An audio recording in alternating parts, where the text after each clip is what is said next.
ওরা আল্লাহর একটা একটা করে ঘর সব ভেঙে ফেললো। কতগুলো ঘর ভেঙেছে দেখেছে? আজকেও একটা ঘর ভেঙেছে। আমার মনে হয় আমার নিজের ঘর ভাঙলেও আমাদের মুসলমানের কাছে এত কষ্ট লাগতো না, আল্লাহর ঘর ভাঙলে আমাদের যত কষ্ট লাগছে। এই লোকটা বিবেক বহির্ভূত কাজ করছে। এই জন্য কোরআনের কথা ছিল ওয়ায়াজালুর রিজসা আলাল্লাযিনা লা ইয়াকিলুন, যারা বিবেক বহির্ভূত কাজ করবে তার উপরে ভুল সিদ্ধান্ত চাপিয়ে দেবে কে? এই জন্য আপনারা ওকে থামান, নয়তো টুকরা টুকরা হতে কিন্তু দেরি হবে না। এই কথা বলে না কেন? এই দুইটা দেশের কথা বলার পরে আমি একটা কথা বলতে চাই, যেহেতু সামনে এসেছে এই জন্য বলছি। বাংলাদেশে কালকের দিন পর একটা রায় আছে, দুইটা বিষয়ে বিকালবেলা সংবাদ আসে না হয়নি, আবার 1-1.5 মাস পেছিয়েছে। এই সময় যে কি কষ্ট লাগে, যারা জেলে থাকে তারা ছাড়া এ ওয়াজ করে বোঝানো যাবে না। অথচ কয়বার ঘোলার এলে লোকটাকে বারবার ঘোরাচ্ছে, এমনকি 6 তারিখে ডেট দিয়ে এখন আবার ফের 8 তারিখে। আমার মনে হচ্ছে এরা যদি বিবেক বহির্ভূত কাজ এবার করে না, এবার সামাল এরা দিতে পারবে না। আমার কথা আমি সবাইকে জানাচ্ছি, আগামী 8 তারিখে কালকের দিন পর আমরা চাই এই মাজলুম মানুষটাকে নিঃশর্তভাবে খালাস করে দেওয়া হোক। এই মাজলুম মানুষটা বেকার 13 বছর জেলে আছে। যে সমস্ত সাক্ষী, এগুলো পৃথিবীর অষ্টম আশ্চর্য বিষয়। 6.5 কিলোমিটার দূর থেকে নাকি সাক্ষী দিচ্ছে, 3 কিলোমিটার, এবার 2.5 কিলোমিটার। ওর চোখে কি শকুনের চোখ লাগানো ছিল? তাও তো সম্ভব না। এই জন্যে বাঙালিকে আর হাইকোর্ট দেখাবেন না, বিবেক বহির্ভূত কোনো কাজ যেন এ দেশে আর না হয়। আমি 318 পৃষ্ঠা পড়লাম এই 3 দিনে। এই যে নারী কমিশন যেটা জমা দিয়েছে, এর ভেতরে প্রায় কোরআনের 13টা আয়াতের ওরা ভুল ধরেছে। আরে 13টা আয়াত কেন, 13টা অক্ষরও তো বাদ দেওয়া কোরআন থেকে সম্ভব না। এই কথা বলেন না কেন?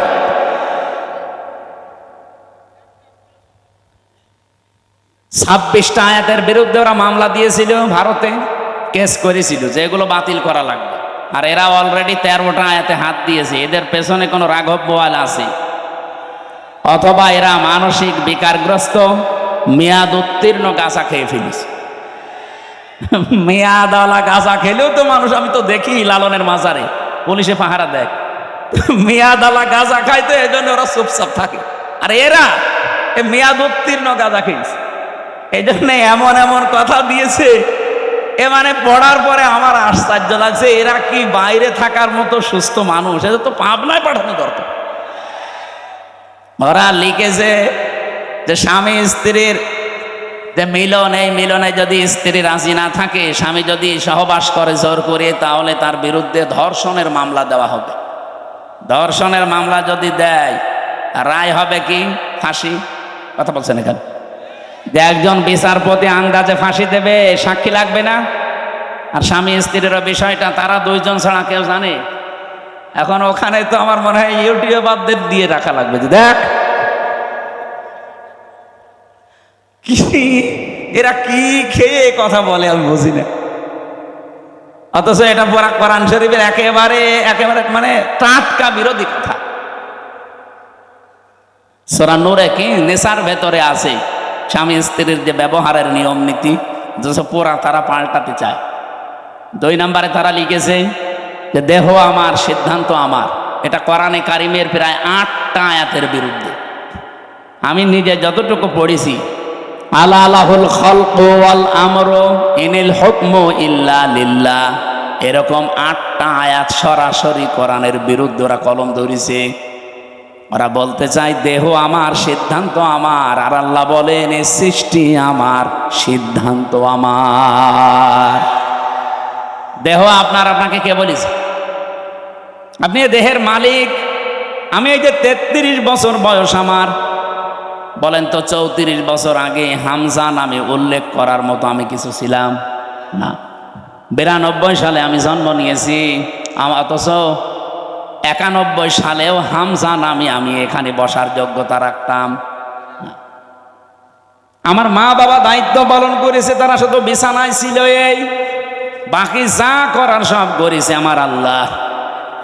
আল্লাহ বলেন মায়ের রেহেমের ভেতরে বাবার এই বীর্যটা যখন দ্রুত গতিতে এখানে এসে হাজির হয়, কমপক্ষে এটা 40 দিন 40 দিন 40 দিন 40 পাল্টাতে থাকে।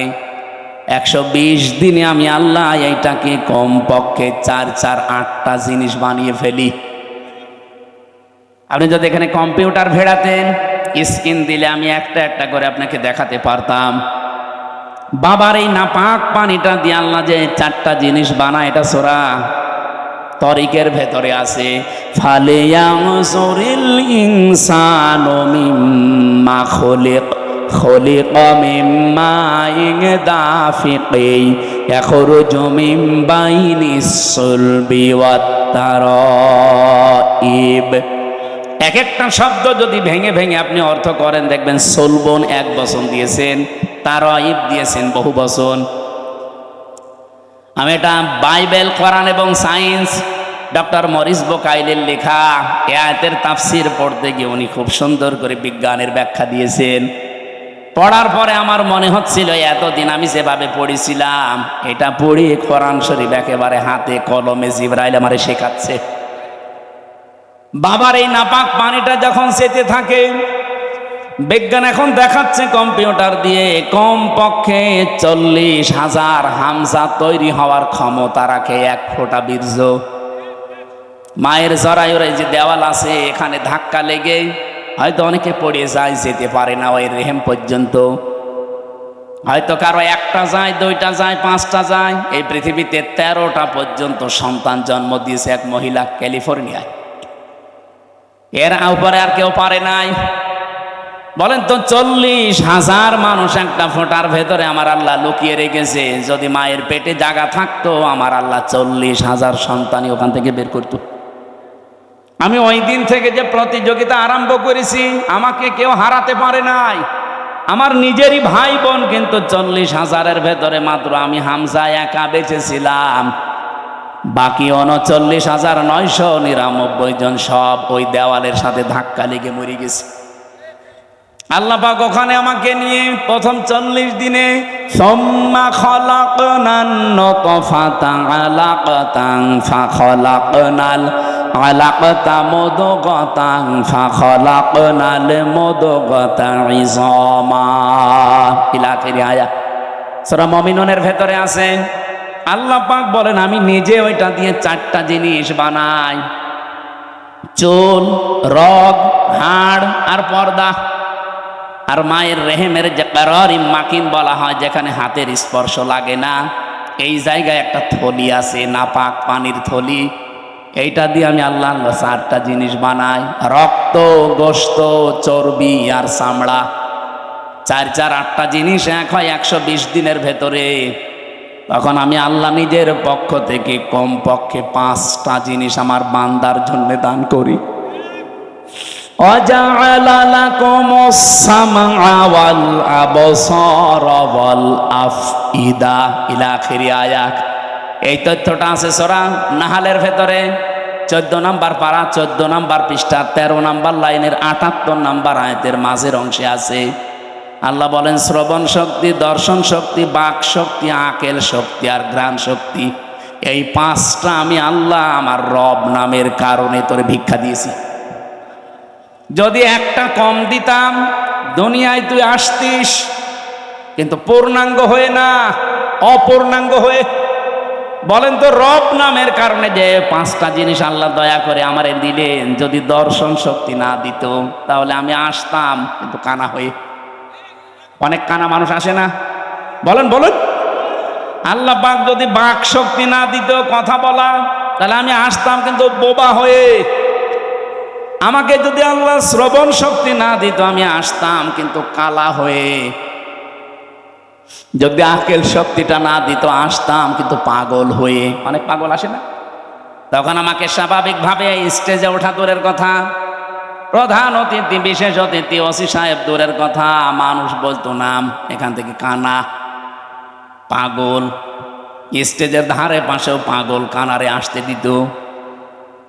একটুখানি এই জায়গায় নিজেকে নিয়ে ভাবেন আল্লাহ কি দয়া আপনার উপরে করলেন। এই জন্য মানুষের ওই দুর্বল জায়গায় আল্লাহ পুরা কোরআনে যেখানেই উনি ইঙ্গিত দিয়েছেন, এমন শব্দ ব্যবহার করেছেন যেটা আল্লাহরও বিশ্বাস হতে চায় না। সূরা বাকারার 27 নম্বর আয়াতে দেখবেন, 28 নম্বর আয়াত আল্লাহ রাব্বুল আলামিন বলেন, কাইফা তাকফুরুনা বিল্লাহি ওয়া কুনতুম আমওয়াতান ফাআহইয়াকুম সুম্মা ইউমীতুকুম সুম্মা ইউহয়ীকুম সুম্মা ইলাইহি তুরজাউন। মানুষ আমার সাথে নাফরমানি করে কি করে? আমার বিধান মানতে চায় না, ও এত সাহস পায় কি করে? এই জন্য আল্লাহ শব্দ শুরু করার আগে কাইফা দিয়েছেন।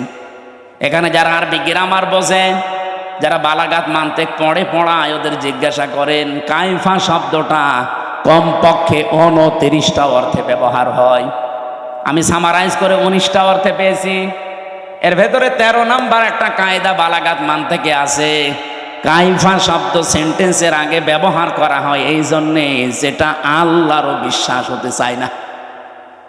আল্লাহ বলেন কাইফা তাকফুরুনা বিল্লাহ, মানুষ আমার সাথে নাফরমানি করে, কুফরি করে, আমার বিধান মানতে চায় না। কেমন করে? অথচ মৃত ছিল, ওকে আমি জীবন দিয়েছি। আল্লাহরও বিশ্বাস হচ্ছে না যে লোকটা আমার সাথে কুফরি করতে পারে। এখানে শব্দ দিয়েছেন কাইফা। এজন্য মানুষ আমরা যখন কুফরি করি, আল্লাহর নিয়ামতের শুকরিয়া আদায় না করে নাফরমানি করি, তখন আল্লাহ আশ্চর্য হয়ে থাকে যে কি এও আমার সাথে নাফরমানি করতে পারে, অথচ কি ছিল? মৃত ছিল। বলেন বলেন। ওখান থেকে আমি আল্লাহ 6 মাসের পরে ওরে জীবন দিলাম। বিজ্ঞান এখন দেখাচ্ছে মানুষের মায়ের পেটে 6 মাসের আগে পর্যন্ত কিন্তু জীবন দেওয়া হয় না।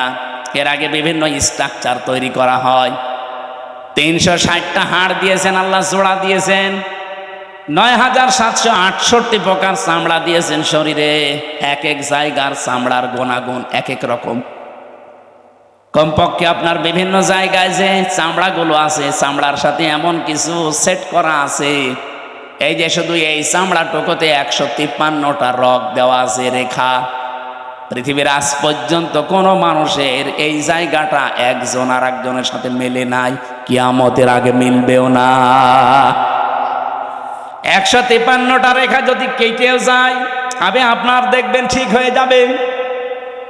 আমার এই জায়গাটাই ছোটবেলায় একবার কাজ ঢুকে নষ্ট হয়ে গিয়েছিল। আমি পরে সাপ নিয়ে দেখেছিলাম যে না, ঠিক হচ্ছে না। কিছুদিন পরে দেখি আগেরটায় আবার ফিরে গেছে। তাহলে এইটা কিয়ামতের আগ পর্যন্ত আমার সাথে 153টা রেখার কারো মিলছে না, মিলবেও না। এর পেছনে একটা শক্তি কাজ করছে, তিনি কে? শুধুমাত্র জহব্বা বানিয়েছেন আল্লাহ। এই যে জহব্বা বলা হয় জিবা, বিজ্ঞান এখন এই জহব্বা নিয়ে গবেষণা করে জানিয়েছে এর ভেতরে কমপক্ষে 2 কোটি আস্বাদন স্তর আছে, স্বাদ নেওয়ার স্তর আছে। এই পৃথিবীতে যত বড় রেস্টুরেন্ট হোক, রেস্তোরাঁ হোক, হোটেল হোক, 2 কোটি খাবার রান্না হওয়ার কোনো হোটেল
পাক তখন এই খাবার সরবরাহ করার জন্য তার যে রাজ্জাক নামটা আছে, ওই রাজ্জাক নামের কারণে দুনিয়ার কোনো খাবার দিলে তো আপনি হজম করতে পারবেন না, কারণ আপনার দাঁত নেই।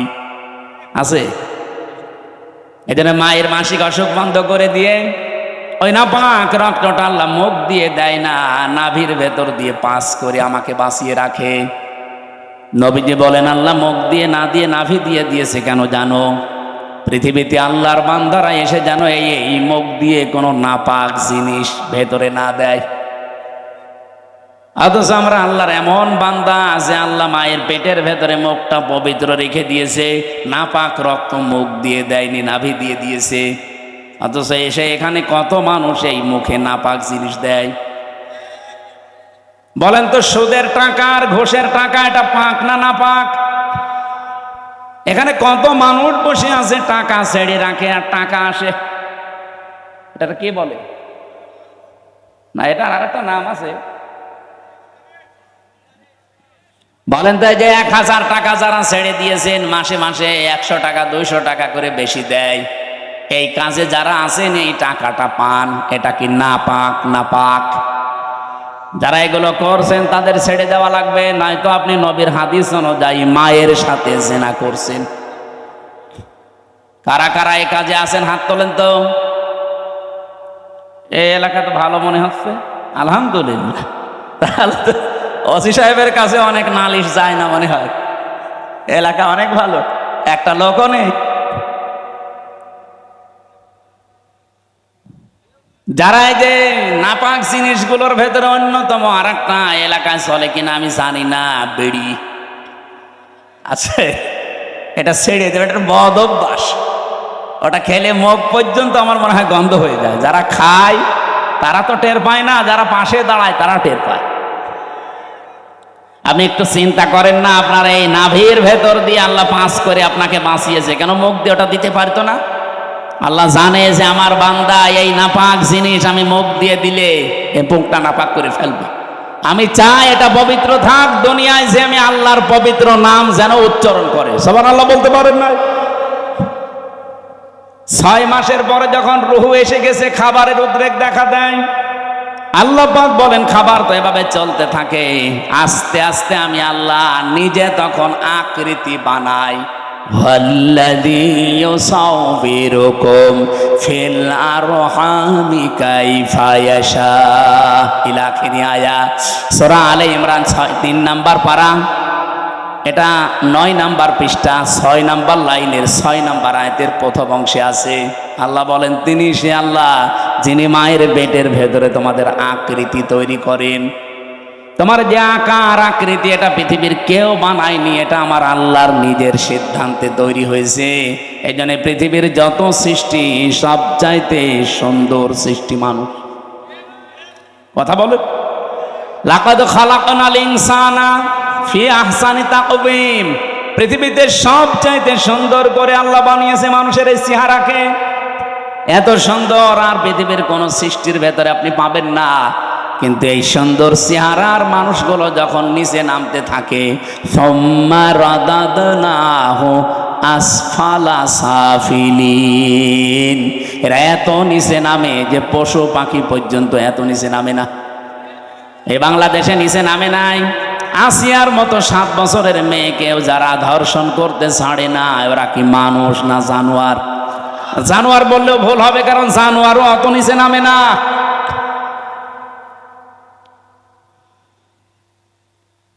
কোরআনে কারিমের সূরা এটা বানি ইসরাইলের ৭০ নম্বর আয়াতের প্রথম অংশে আছে, 15 নম্বর পারা 8 নম্বর পৃষ্ঠার প্রথম নাম্বার লাইনে আছে। এটা আমি শিক্ষা দেওয়ার জন্য বলছি।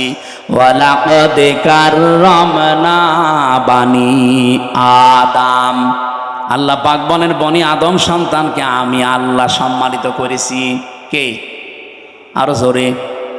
বনি আদম সন্তান হলেই হবে, সে কোন ধর্ম মানে ওটা তার ব্যাপার, কিন্তু বনি আদম সন্তানকে আমি সম্মান দিয়েছি। আল্লাহ এখানে বলেন না যে আমি মুসলমান সন্তানকে সম্মান দিয়েছি, না। বনি আদম সন্তান যারা মানুষ পদবাচ্চা বিবেচিত যারা, তাদের সম্মান দিয়েছে কে? কিন্তু দুঃখজনক হলেও সত্য, এই বাংলাদেশে এই সম্মানিত সৃষ্টি মানুষের সম্মান নিয়ে সবচাইতে বেশি সিনিমিনি খেলা হয়েছে। 54 বছর তো বটেই, 15.5 বছর আরো বেশি। আমরা চাই আগামীতে এই সম্মানিত সৃষ্টি আল্লাহ যাদের সম্মান দিলেন, এই বনি আদম সন্তানের সম্মান নিয়ে কেউ যেন সিনিমিনি খেলতে না পারে। আমার কথার অর্থ আপনি বুঝেছেন? আপনি না বুঝলেও এরা বুঝেছে। আগামীতে কেউ যেন এদের সম্মান নিয়ে সিনিমিনি খেলতে না পারে, সেই ব্যবস্থা করা লাগবে। যারা এই ব্যবস্থা ভেঙে দিয়েছিলেন ওইটা আবার জোড়াতালি দেওয়া লাগবে। আল্লাহর কথা তো অনেক ওজন, আপনি টের পাননি, আমি অনেক ভেতরে চলে গেছি। এই সম্মানিত সৃষ্টির সম্মান আমরা চাই, এদের শান্তি, স্বস্তি, নিরাপত্তা, কল্যাণ আমার আল্লাহর পক্ষ থেকে। যে মানুষগুলো তাদের ঈমানের সাথে শিরিক এবং জুলুম মিশ্রণ করবে না, তাদের জন্যে। জুলুমকে, যেই জিনিস যেখানে রাখা দরকার ওইটা ওই জায়গায় না রেখে অন্য জায়গায় রাখার নাম জুলুম। এই যে মাথার এই টুপিটা থাকা দরকার মাথায়, এটা যদি কেউ পায়ের কাছে রাখে টুপির সাথে জুলুম। এই কথা বলছেন না কেন? আমার স্যান্ডেল আমি পেছনে রেখে দিয়েছি, এটা থাকার দরকার পায়ের কাছে, এটা যদি আমি মাথায় নিয়ে বসে থাকি, এটা এই স্যান্ডেলের উপরে জুলুম। কারণ যেখানে যার স্থান ওইটা ওই জায়গায় রাখা লাগবে। আল্লাহ পাক এই কোরআনকে পাঠিয়েছেন এই পৃথিবীর ময়দানে সবচাইতে উঁচু জায়গায় রাখার জন্যে। আর বাংলাদেশে সবচাইতে উঁচু জায়গা এখন সংসদ। এক কথা বলছেন, আমরা চাই এই কোরআন সংসদে যাক। অধ্যাপক মুজিবুর রহমানের মতো মাত্র 300 এমপির 151 জন যদি সামনে এই নির্বাচনে কোরআন বুকে নিয়ে যেতে পারে, এটা উপরে উঠে যাবে। কি এই কথা বলে না কেন? 300 জন লাগবে না, মাত্র 151 জন অধ্যাপক মুজিবুর রহমান আমরা চাই, যারা কোরআন বুকে নিয়ে যেতে পারবে। আর সংসদের প্রথম অধিবেশনে তারা বিল আনবে। মাননীয় স্পিকার, আমরা নামাজের আর যাকাতের বিল চাই। উনি যখন বলবে হাত তোলেন, 151 জন যদি হাত তুলে ফেলে, ওই দিন নামাজটা কায়েম হয়ে যাবে দেশে, যাকাতটা সরকারিভাবে কায়েম হয়ে যাবে। তখন আর নামাজের ওয়াজ, যাকাতের ওয়াজ করা লাগবে না। ভালো কাজগুলো সব আইন পাশের মাধ্যমে চালু হয়ে যাবে। অন্যায় কাজ, অবৈধ কাজ সব আইন পাশ করে বন্ধ করে দেওয়া হবে। সূরা হজের এই 40-41 নম্বর আয়াতে 4টা কর্মসূচি আছে। আমরা চাই মানুষের শান্তি, স্বস্তি, নিরাপত্তা, জুলুম থেকে বাঁচার জন্য এই 4টা কাজ রাষ্ট্রীয়ভাবে জারি হোক। 54 বছরে যারা গেছে জারি করে নাই, এবার যারা যাবে তারা যেন করে, সেই ব্যবস্থা করে দেওয়ার দায়িত্ব ফেরেশতাদের। কাদের? বলেন বলেন। আমি যে আয়াতের শেষ অংশ পড়েছিলাম এই সংক্রান্তই আমি এসেছি এবার জায়গা মতো। আল্লাহ পাক বলেন, কাবুর আলাল মুশরিকিনা মা তাদউহুম ইলাই। আমি এই কমিশনের এটা বাদ দিয়ে দিলাম। আমি একটা শিক্ষা দিতে চেয়েছিলাম, আমার মনে হয় আপনারা বুঝে ফেলেছেন যে দেহ আমার, সিদ্ধান্ত আমার, এটা আল্লাহর সাথে শিরিক। কারণ দেহ আমার না, সিদ্ধান্ত আমার না। দেহ আল্লাহ বানিয়েছে, সিদ্ধান্ত তার। ওটা সূরা আরাফের 54 নম্বর আয়াতের মাঝের অংশে আছে, আপনি বাড়ি যেয়ে তাফসীরে দেখে নিন। আমার আয়াত হচ্ছে সূরা শূরার 13 নম্বর আয়াতের শেষের অংশ। আমরা যদি সত্যি এই দেশে 151 জনকে সংসদে পাঠাতে চাই যারা বুকে কোরআন নিয়ে প্রবেশ করবে, এই কথা শুনলে সবচাইতে বেশি রাগ করবে মুশরিকরা। এই জন্য কাবুর আলাল মুশরিকিনা মা তাদউহুম ইলাই। হে নবী, আপনি যেদিকে ডাকতেছেন মানুষকে, জান আকিমুদ্দিন, যেটা অধ্যাপক সাহেব পড়ছিলেন, নামাজের মতো, রোজার মতো, যাকাত দেওয়ার মতোই ফরজ হচ্ছে আল্লাহর এই জমিনে আল্লাহর বিধানটা কায়েম করা।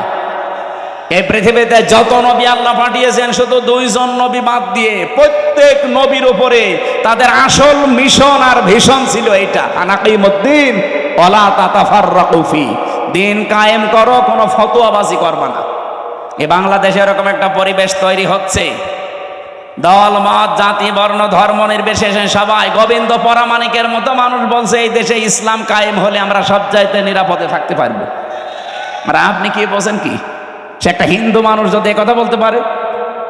সেদিন গাইবান্ধায় হিন্দু এক পুরোহিত আপনারা দেখেছেন আমিরে জামাতের আগে বক্তব্য দেওয়ার সময় বলেছে, এই দেশে যদি ইসলাম যায় ক্ষমতায়, এদেশের অন্যান্য ধর্মের মানুষেরা সবচাইতে বেশি নিরাপত্তায় থাকতে পারবে। তারা অলরেডি এখন বুঝে ফেলছে। এই জন্য আমাদের জীবনের সব ফরজের বড় ফরজ এইটা হাতে নেওয়া দরকার। দিন যতদিন কায়েম না হবে ততদিন আমাদের স্বস্তি নেই। এটা কারো কাছে যদি রাজনীতি মনে হয়, হ্যাঁ এটাই আমাদের রাজনীতি। এটা যদি কারো কাছে মনে হয় যে এটা ধর্ম ব্যবসা, হ্যাঁ এটাই আমার ধর্ম ব্যবসা। কারো কাছে যদি মনে হয় এটা দুনিয়ার কাজ, হ্যাঁ এটাই আমার দুনিয়ার কাজ। কারণ আমার এই কাজ দিয়ে আমি আখেরাত তৈরি করতে চাই। আমি একা না, আমার চাইতে বড় বড় যারা, আপনি তাকান, শারাআ লাকুম মিনাদ-দ্বীন মা ওয়াসসা বিহি। ওয়াসসা মানে কি? শক্তিশালী উপদেশ। আল্লাহ বলেন শারাআ লাকুম মিনাদ-দ্বীন, আমি নির্ধারিত করে দিয়েছি, নির্দিষ্ট করে দিয়েছি, নির্ধারণ করে দিয়েছি তোমাদের জন্য আমার দ্বীনকে, মা ওয়াসসা বিহি। শুধুমাত্র এতটুকু বলে আল্লাহ শেষ করে দেননি। আল্লাহ বলেন আমি শক্তিশালী উপদেশ দিয়েছি নূহকে। হে নবী, আপনাকে দিলাম যেমন মুসাকে, ঈসাকে, ইব্রাহিমকে একই নির্দেশ দিয়েছিলাম। আমি আয়াতের তাফসীর পড়তে গিয়ে দেখেছি, এই পৃথিবীতে যত নবীকে আল্লাহ পাঠিয়েছিলেন, এক একজন নবীর শরীয়ত ছিল আলাদা আলাদা, কিন্তু দিন ছিল এক। আমার কথা বোঝেন?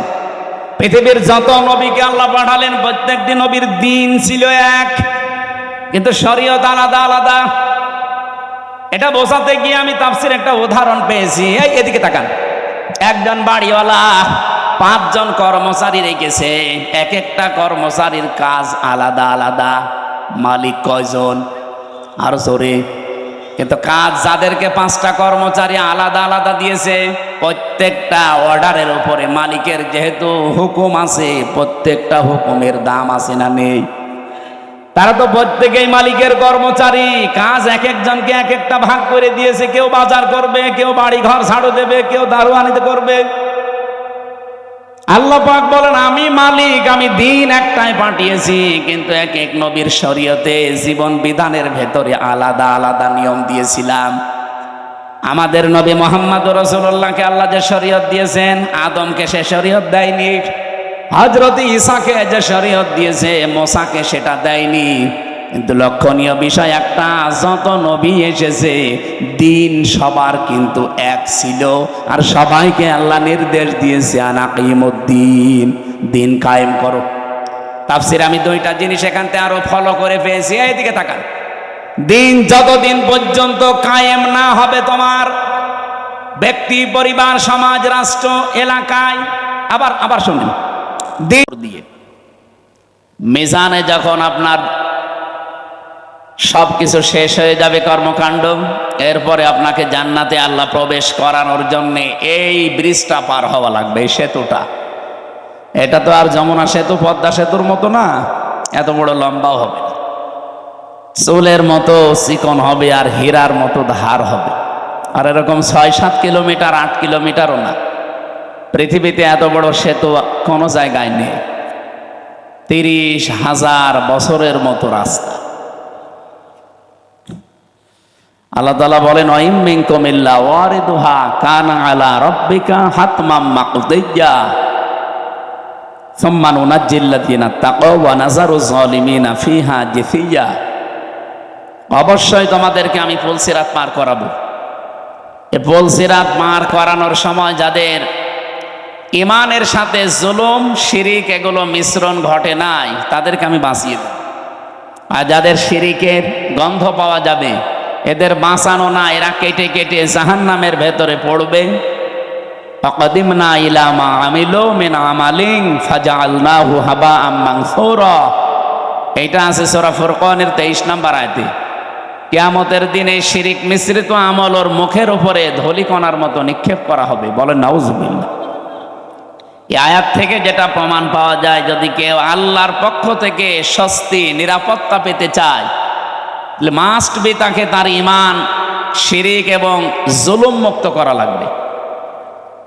আমাদের যা ঈমান, আমাদের ঈমানকে আর শিরিক যুক্ত করার জন্য বহু কায়দা কৌশল চলছে। আমি সামনে যাব ইনশাল্লাহ। 2 নম্বরে জুলুম, এটা তো আরো মারাত্মক। তাহলে আমার যে কথা ছিল, ওনারা নিরাপত্তা দেওয়ার জন্য রাত জেগে জেগে পাহারা দিচ্ছে।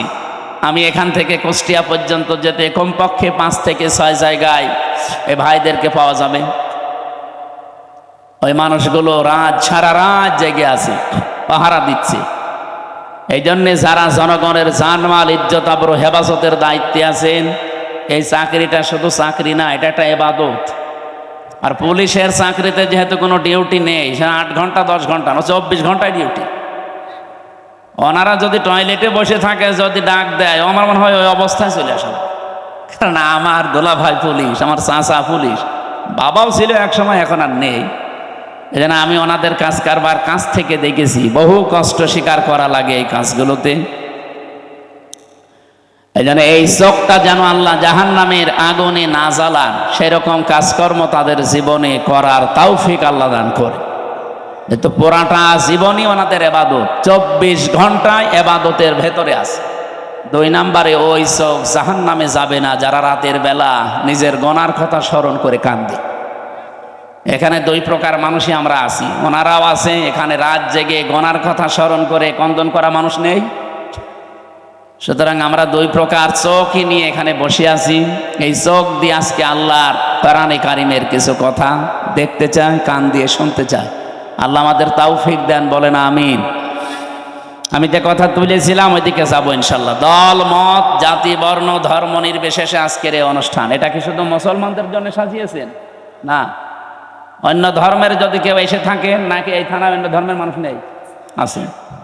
অন্য ধর্মের কেউ যদি এসে থাকেন, আপনাকে ওয়েলকাম জানাচ্ছি।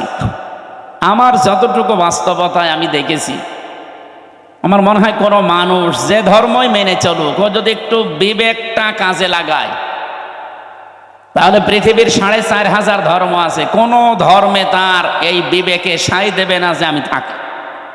শুধু মান বলবে, টেনে আসবে যে আমি এই পৃথিবীর শান্তির ধর্ম ইসলামে যেতে চাই।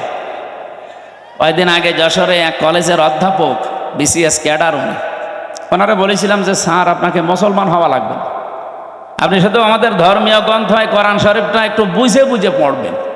আপনি বাংলায় পড়েন, ইংরেজিতে পড়েন, যেভাবেই হোক বুঝে পড়বেন। 3 মাস পরে দেখি আল্লাহর বান্দা মুসলমান হয়ে গেছে। ওনারা জিজ্ঞাসা করলাম, আপনি 3 মাসের সময় নিলেন না হঠাৎ?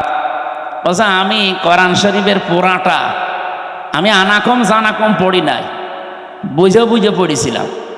পুরাটা পড়ার পরে আমার বিবেক আর মানে নাই।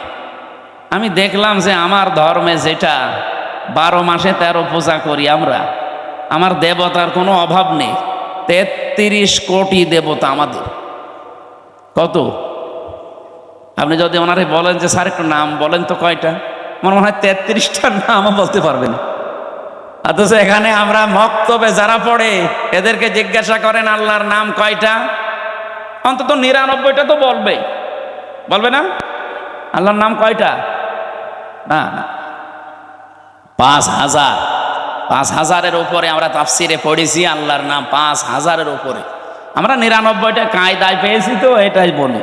এইটাও অন্তত যারা মক্তবে 1-1.5 বছর 2 বছর পড়ে, ওদের একেবারে ঠোঁটস্থ থাকে, মুখস্থ না, ঠোঁটের আগায়। আর মক্তবে যারা শুরু করে, তাদেরকে এই নামের গুণাগুণগুলো শিক্ষা দেওয়া হয়, যে রব মানে সৃষ্টিকর্তা, রব মানে প্রতিপালক, রব মানে আইনদাতা, রব মানে অভিভাবক, রব মানে উকিল। 19টা অর্থ কমপক্ষে শেখানো হয়। যারা মক্তবে পড়ান তারা অবশ্যই জানেন। আল্লাহর প্রত্যেকটি নামের গুণাগুণ তাকে বোঝানো হয় যে সামনে এরকম কিছু আসবে তোমার জীবন। আল্লাহ রাব্বুল আলামিন কোরআনে কারিমে জানিয়েছেন, সিবগাতাল্লাহ ওয়া মান আহসানু মিনাল্লাহি সিবগাতা ওয়া নাহনু লাহু আবিদুন। আমার রঙে রঙিন হও, আমার চাইতে উত্তম রং পৃথিবীতে আর কারো আছে? আল্লাহর রং কি? কালো, সাদা, কি? এই যে নামগুলো নিয়েছেন, এই নামগুলোর বৈশিষ্ট্য আমাদের ভেতরে আল্লাহ দেখতে চান। আমার আল্লাহর নাম হচ্ছে খালেক, তিনি সৃষ্টিকর্তা। তিনি কি? বলেন। তিনি শুধুমাত্র সৃষ্টি করেন এতটুকু না, সূরা মরিয়ম তহার ভেতরে আছে, তিনি সৃষ্টি করার পরে ওই সৃষ্টি চলতে যা লাগে ওই পথটা তিনি শুধু দেখাতে পারেন, অন্য কেউ পারে না। যেন এখান থেকে একটা বিষয় আমরা আপনাকে এখানে রেকর্ড হচ্ছে, তো সারা দুনিয়া যাচ্ছে এখন, এটা অলরেডি লাইভ চলছে। সারা পৃথিবীর যারাই দেখেন আল্লাহকে, যারা রব সৃষ্টিকর্তা এই শব্দে বিশ্বাস করে, তাদের জীবনে এই শিরিকটা যেন না আসে যে সৃষ্টিকর্তা অন্য কেউ হতে পারে। আমরা দুঃখজনক হলেও সত্য যেহেতু বলা লাগছে, আমাদের যিনি পালিয়ে গেল উনি একবার বলেছিলেন যে এই ফসলে বরকত হওয়ার পর বলেছিলেন মা দুর্গা গজে চড়িয়ে এসেছে, এই জন্য ফসলে বরকত হয়েছে। ফসলে বরকত সৃষ্টি করে কি আল্লাহ না দুর্গা? অন্য হিন্দু যদি বলতো আমি জীবনে কিছু বলতামই না, সে একটা হাজি মানুষ। এরপর একজন মুসলমান বলেন তো ওনার মুখে এই কথা মানায়? আল্লাহর সেই গুণ, আপনি সেই গুণটা কার ভেতরে দিয়ে দিচ্ছেন, টের পাচ্ছেন না যে কি বলছেন আপনি? এখানে শিরিক যারা করে ওই এলাকাকে আল্লাহ রাব্বুল আলামিন নিরাপত্তার বেষ্টনীর বাইরে ফেলে দেন। এই জন্য আমরা চাই আমাদের ব্যক্তি, পরিবার, সমাজ, রাষ্ট্র, আমাদের এই দেশটা নিরাপত্তা দিয়ে রাখুক চীন, ভারত, আমেরিকা, কে আমরা আল্লাহর নিরাপত্তা চাই। যেন আল্লাহর পক্ষ থেকে যদি সত্যি আপনি নিরাপত্তার বেষ্টনীতে থাকতে চান, ঈমান যতটুকু আছে এটার ভেতরে যেন শিরিক মিশ্রণ না হয়। শিরিক কি? আল্লাহ যেটা পারে ওইটা অন্য কেউ পারে, এই বিশ্বাস করার নাম শিরিক। কি কথা বলেন? পৃথিবীতে আল্লাহ যেটা অন্তত পারে ওইটা অন্য কেউ পারে না। যদি কেউ বিশ্বাস করে না আমার এই ভগবানও পারে, এমনকি আমার এই পীর সাহেবও পারে, আপনি কিন্তু শিরিক করে ফেলেছেন। আর শিরিক করলে আপনি মুশরিক। কি বলেন? আর মুশরিক হলে তার জন্য আল্লাহর বানানো জান্নাত হারাম আর বানানো জাহান্নাম ওয়াজিব। আমরা তো জাতিকে বাঁচাতে চাই অন্তত জাহান্নাম থেকে, আর জাহান্নাম যদি নাও পায় আল্লাহ যেন জান্নাতের একটু বারান্দায়ও জায়গা দেয়। কি কথা বলেন না কেন?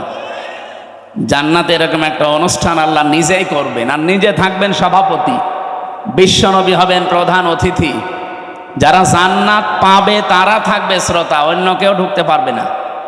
দাউদ আলাইহিস সালাম নিজের কণ্ঠ দিয়ে সূরা তাহা তেলাওয়াত করে অনুষ্ঠান উদ্বোধন করবেন। আমাদের নবী সূরা রহমান থেকে তেলাওয়াত করবেন, আর মহান রব্বুল ইজ্জাত ওয়াল জালাল নিজের কণ্ঠ দিয়ে সূরা ইয়াসিন তেলাওয়াত করে তার ওই জান্নাতি শ্রোতাদেরকে শোনাবেন। খামসিনা আলফা সানা মিম্মা তাউদ্দুন, আমরা 1 2 3 করে যেভাবে গণনা করি, জান্নাতে আল্লাহর কুদরতের কণ্ঠে এক একটা আয়াত শুনতে সময় লাগবে 50,000 বছর। জান্নাতের যত নিয়ামত আছে মানুষ ভুলেই যাবে। আমাদের কপালে আছে কিনা আমরা জানি না, তবে আমরা আশা করতে পারি আল্লাহ যেন ওই ময়দানে আমাদের শ্রোতা হিসাবে একটু জায়গা করে দেন। বলেন আমিন। হ্যাঁ দেবে। আপনার জীবনে এমন কোনো কাজ যদি থাকে যেটা আল্লাহ ছাড়া আর আপনি ছাড়া আর কেউ জানে না, আল্লাহ কা সিররুন ইনদাল্লাহ বাইনাকা আনতা ওয়া বাইনাল্লাহ, আল্লাহ কা সাদাকাতুন তাখফা লা ইয়ালামুহা ইল্লাল্লাহ। কবি বলছে এমন কোন কিছু তোমার জীবনে আছে, সাদাকা হোক নেক কাজ হোক, যেটা আল্লাহ ছাড়া আর তুমি ছাড়া কেউ জানে না। এরকম গোপন কিছু কাজ করে রাখবে। আমি এক ওসি সাহেবকে পড়াতাম বিশ্ববিদ্যালয়ে যখন ছিলাম, ওই 10 সালে। উনি আমার মাঝে মাঝে এই প্রশ্নটা করতেন যে দুনিয়ায় এমন কিছু গোপন কাজ করব কেউ জানে না, কিয়ামতের দিন যেন এটা নেওয়া যায় মালিকের কাছ থেকে। ওই দিন থেকে আমি এই কবিতাটা মুখস্থ করেছিলাম, এখনো পর্যন্ত নাড়া দেয় আমার অন্তরে। কথাটা অনেক দামি কথা না? আপনি গোপনে এমন কিছু করে রাখবেন যেন অন্য কেউ জানে না। ওই যে পাহাড়ের যে 3 যুবকের ঘটনা আমরা শুনি, তাদেরকে আল্লাহ মুক্ত করেছিলেন তাদের গোপন এই নেক কাজের কারণে। তারা 3 জনেই গোপনে আল্লাহকে খুশি করার জন্য এমন এমন নেক কাজ করেছিলেন যেটা আর কেউ জানতো না। আল্লাহ রাব্বুল আলামিন ওই 3টা নেক কাজের ওসিলা দিয়ে তারা এই গোপন কাজের যেই দোয়া করেছেন, এত বড় বিশাল বিপদ যেখানে মরণ ছাড়া উপায় ছিল না, ওই বিপদ আল্লাহ কাটিয়েছেন। কালো মেঘ দূর করে দিয়ে তাদেরকে আল্লাহ বাঁচিয়ে দিয়েছেন। এই জন্য এমন এমন কাজ জীবনে করে রাখবেন। এই যে যারা সেজদা দেন, রাতের বেলা উঠে একটু নিরিবিলি, পৃথিবীর সব ঘুমিয়ে গেছে, এমন একটা সেজদা লাগাবে, অন্তত এক সেজদায় যেন 1 ঘন্টা কেটে দেয়। আমি জেলখানায় থাকতে 3টা বছর বহু সেজদা এমন পেয়েছি, মানুষকে নিচেও দিয়েছে, মজাও লাগে একটা আলাদা। আপনি 45 মিনিট 1 ঘন্টা সেজদায় পড়ে থাকেন, কিছু বলাও লাগবে না, শুধু এমনি পড়ে থাকবেন, মনে হবে আল্লাহর কুদরতি পাই আমি পড়ে আছি। একটা আলাদা অনির্বচন সুখ আপনাকে আল্লাহ দান করবে, যেটা কিনতে পাওয়া যায় না। আল্লাহ আমাদের জীবনে এরকম কিছু গোপন নেকির কাজ করার তৌফিক দেন, বলেন আমিন।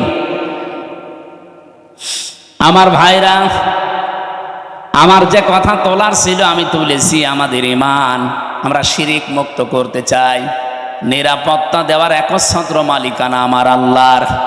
পৃথিবীর কারো নিরাপত্তা নিয়ে মানুষ স্বস্তি শান্তিতে থাকতে পারে না যতক্ষণ আল্লাহ নিরাপত্তা না দেয়।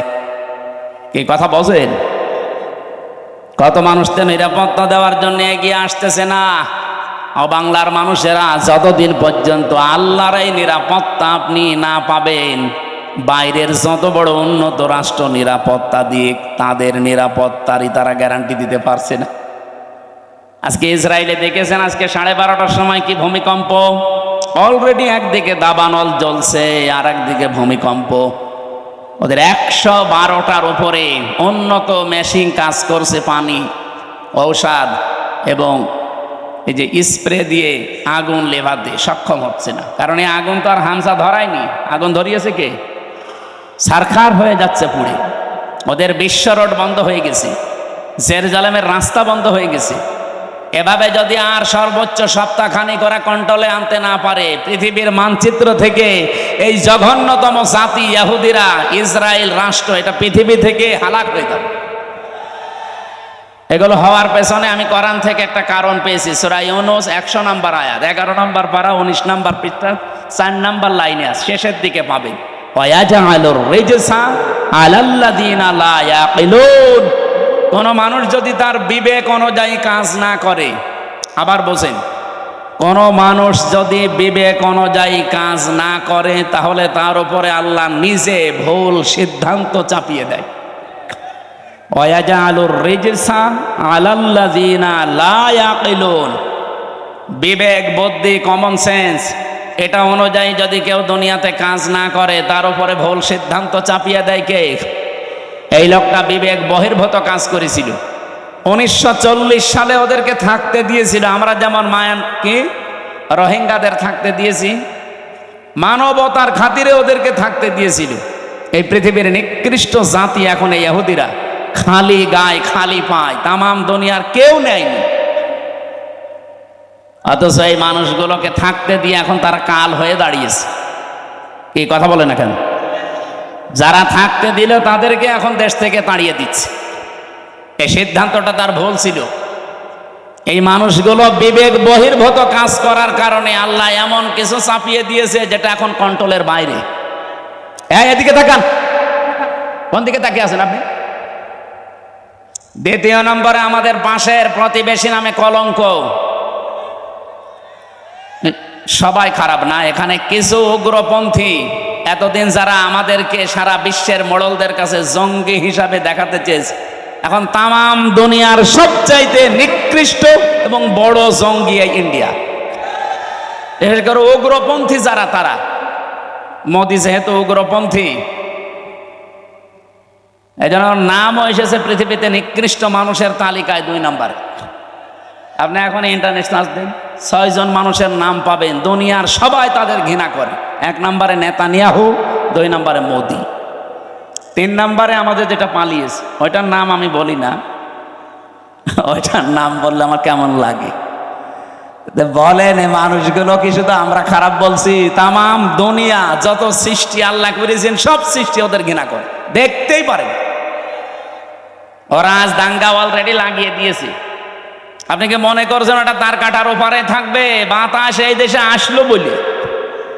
এই জন্য গোবিন্দ পরমাণিক অলরেডি কাল পরশুদিন জানিয়েছে, হে পৃথিবীর হিন্দুরা, এ মাতার লোকটাকে থামান, কারণ ও যা করছে এটা বিবেক বহির্ভূত কাজ। আমি আমার জায়গায় থাকবো, আমার সম্পদ নিয়ে, আমার জীবন ইজ্জত আবরু নিয়ে আমি না, ও সব এখন দখল করার চেষ্টায় আছে। আমাদের বাপ দাদা মুসলমান যারা, তারা হাজার হাজার বিঘা জমি জায়গা ওয়াকফ করে দিয়েছিল মসজিদ, মাদ্রাসা, খানকা, গোরস্থান, ঈদগার জন্য। অথচ এখন অবৈধ একটা আইন পাশ করে সব দখল করে নিচ্ছে। আর এমন শয়তানের শয়তান খালি মাটির নিচে মন্দির পায়। পৃথিবীর মানুষ মাটির নিচে পায় তেল, গ্যাস, সোনা, রূপা, আর ও কি পায়? খালি মন্দির পায়। তাহলে যেখানে সেখানে না, শুধু মসজিদের নিচে মন্দির পায়। এখন যদি বাংলাদেশে আমরা আওয়াজ তুলি যে ঢাকার স্বামীবাগের এই ইসকন মন্দির, এটা 1000 বছর আগে মসজিদ ছিল, এটা ভেঙে ফেলা হবে, মানবেন? আর আমরা করবো না, কারণ আমাদের এই ধর্মে এরকম বাড়াবাড়ি, জোর জবরদস্তি, এ দাঙ্গা, এগুলো আছে। লা ইকরাহা ফিদ্দীন, ধর্মে কোনো বাড়াবাড়ি নেই, যার ধর্ম সে পালন করবে। এই দেশেই তো এই জন্য পৃথিবীতে আমাদের দেশটা আজ মানে উজ্জ্বল দৃষ্টান্ত হয়ে আছে। এই 54 বছরে আমরা আরো উপরে থাকতাম যদি প্রতিবেশী না থাকতো। এই শয়তানরা আমাদের উঠতেই দেয়নি, খালি মিথ্যা ছড়িয়েছে। মাইক্রোসফট রিপোর্ট দিয়েছে তামাম দুনিয়ার 257টা দেশ নিয়ে, যে পৃথিবীতে সবচাইতে বেশি মিথ্যা তথ্য পরিবেশন করে ইন্ডিয়া।